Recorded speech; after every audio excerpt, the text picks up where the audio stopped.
Hello everyone! In this video I'll be reacting to one of the early uploads from the YouTube channel, the Game Theorists. And yeah, this video came out in 2012, so it's around 9 years ago. And I'm a huge fan of their work. I hope that you are also. So yeah, if you do like their video, please go and there, just drop down there and say hi for me. Thank you. And well, if you do like my video, please consider to like, share, and subscribe to my channel, and comment down below. Oh my gosh, what am I saying? Please do it one more time. Please consider to like, share, and subscribe to my channel. Thank you so much. If you have anything to share with us, please comment down below. And yeah, let's get on to the reaction.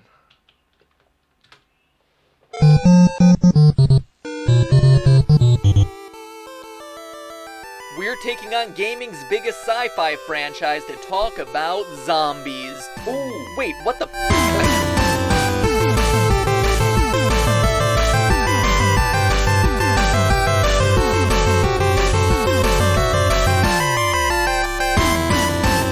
Hello, Internet. Welcome to Game Theory.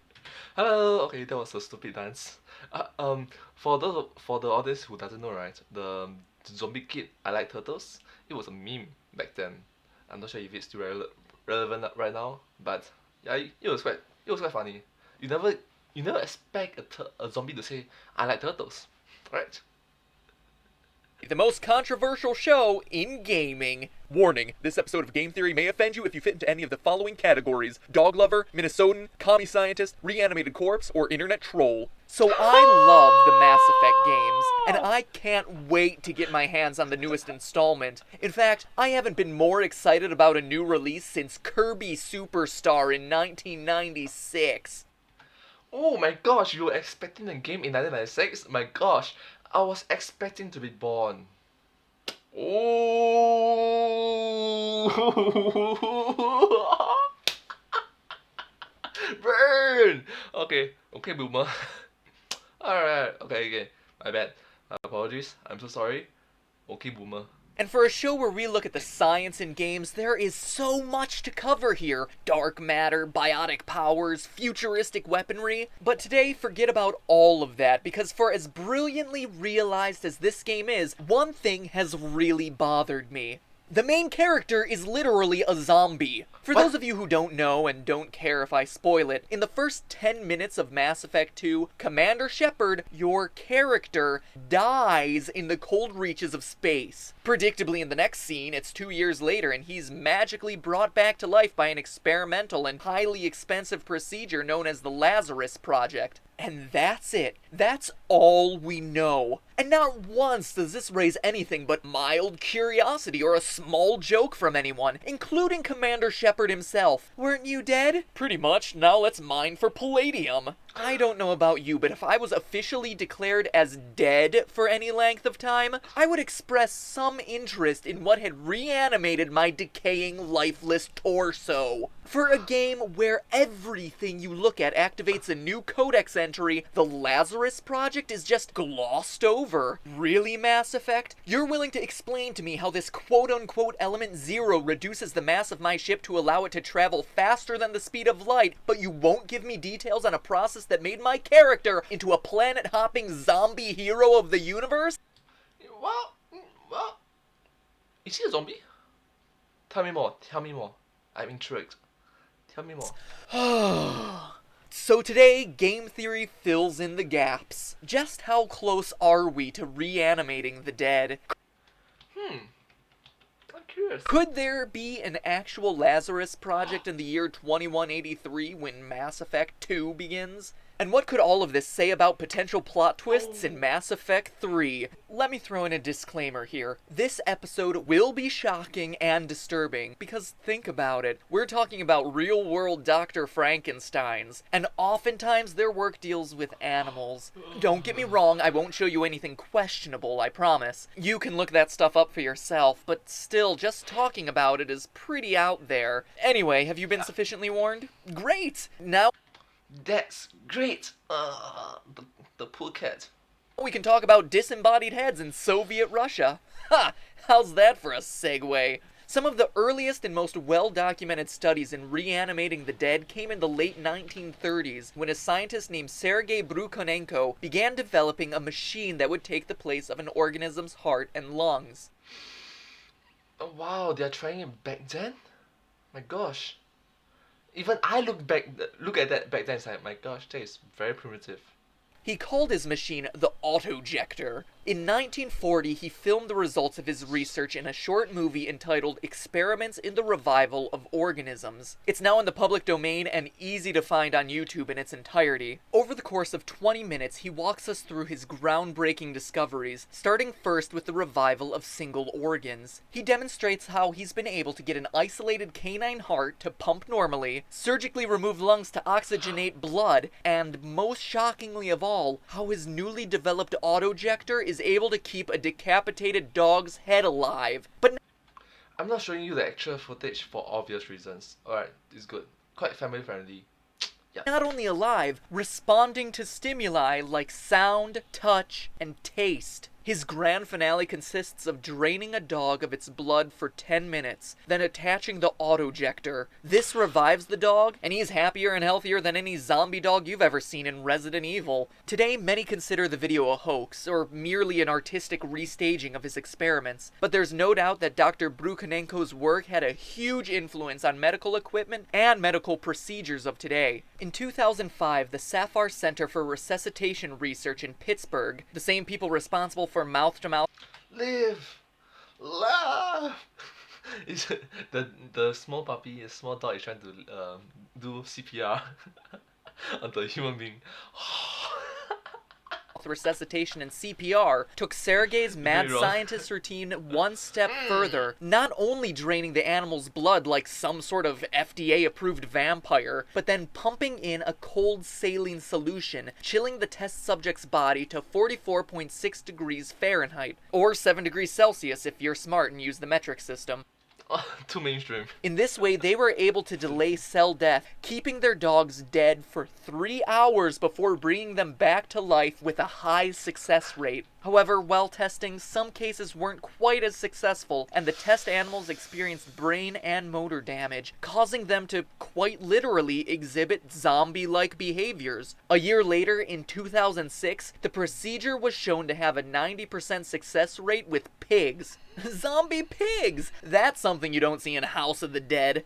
Not really that scary. But as anyone who watches Mythbusters knows, pig tests are only one step away from humans, and in September of 2011, news spread that the US's Food and Drug Administration had approved this sort of procedure for use in hospitals. So if you live anywhere near Harvard, Yale, or Tucson, Arizona, where these methods are being put to use, just know that those zombies might not have eaten your neighbors, they might be your neighbors. Now look at this Lazarus Project clip from Mass Effect 2. Clearly there is some fluid being injected. The imagination is just, out there. But it's... it's funny. Injected into Shepard's system that reawakens his cells. And here, the heart is changed from rotting to rejuvenated. Crazy futuristic stuff, right? Wow. Nope. Forget high-tech space stations centuries in the future. This exact scene happened 4 years ago in Minnesota, don't you know? The Center for Cardiovascular Repair at the University of Minnesota is on the front lines of research. Oh, that's so good. That's so good. That could lead to customized organ transplants. That's very awkward. That's very awkward. Okay, that is very awkward. In 2008, they revived dead rat hearts through a process Is that hairstyle? that's very similar to the Lazarus Project. Using a powerful detergent, they washed away the decaying cells in the heart, leaving behind only the organ's basic connective tissue. They then injected heart stem cells taken... I'm sorry, I was so focused on the awkwardness. What? in Minnesota, don't you know?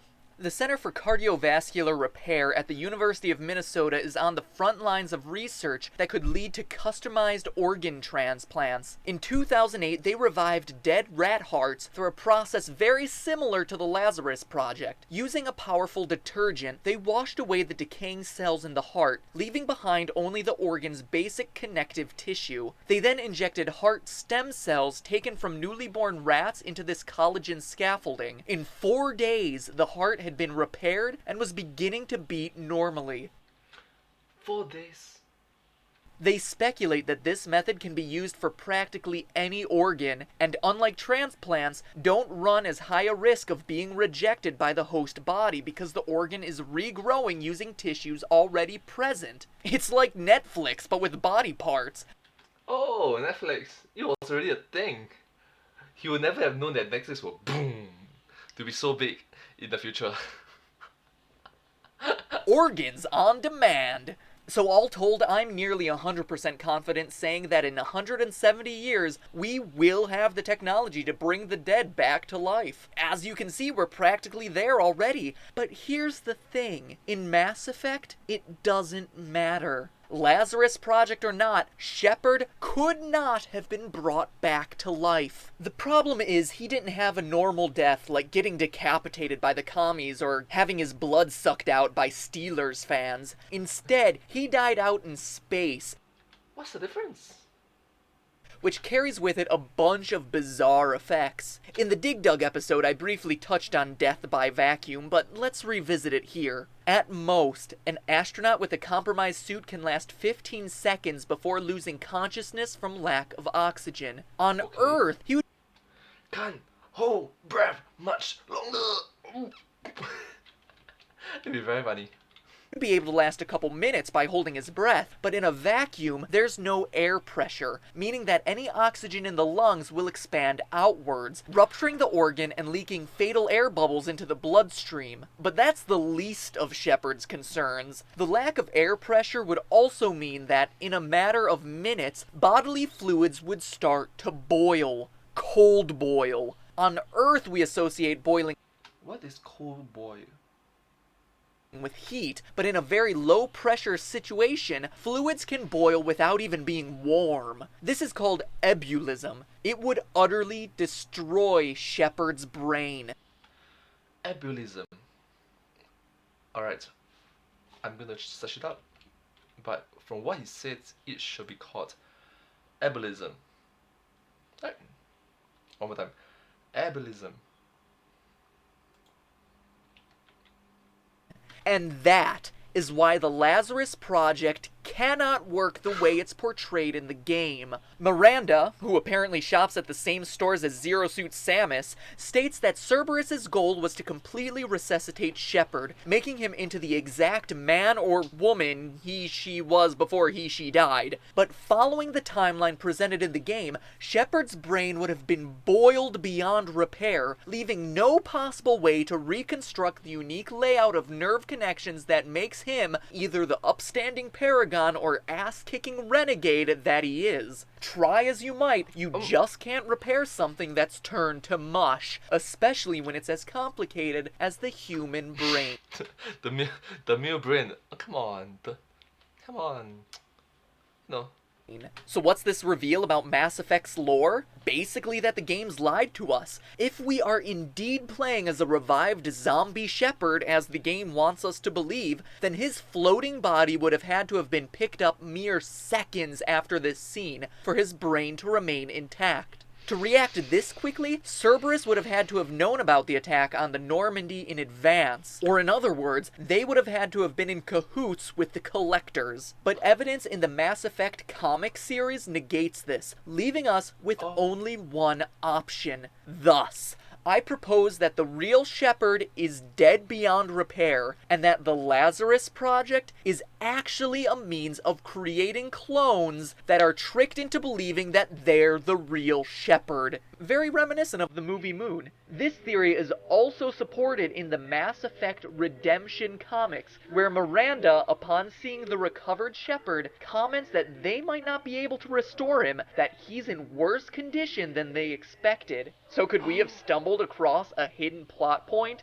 Will this plot twist appear in Mass Effect 3? We just gotta play the game and find out. I think he switched audio or recorded it at a separate date because um the audio was different, significantly different. All I can say is, will the real Commander Shepard please stand up? Anyway, What is this? That's just a theory, a game theory.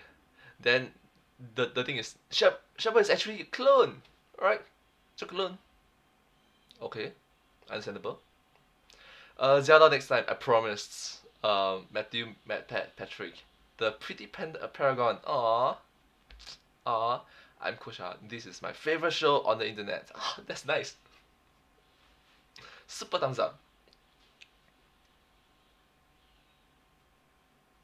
Alright, that's amazing. Thank you guys so much for watching this video. Thank you everyone for watching this video.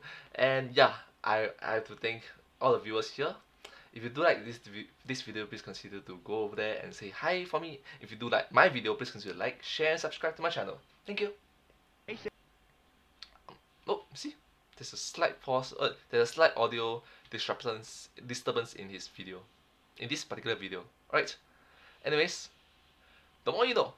So yeah, healthcare around the world right now is improving, especially right now during the COVID-19 situation, pandemic, in which we sort of we our our mentality towards healthness, our sorry our our mentality, our mindset towards having a better health is steadily improving because of the COVID-19 situation.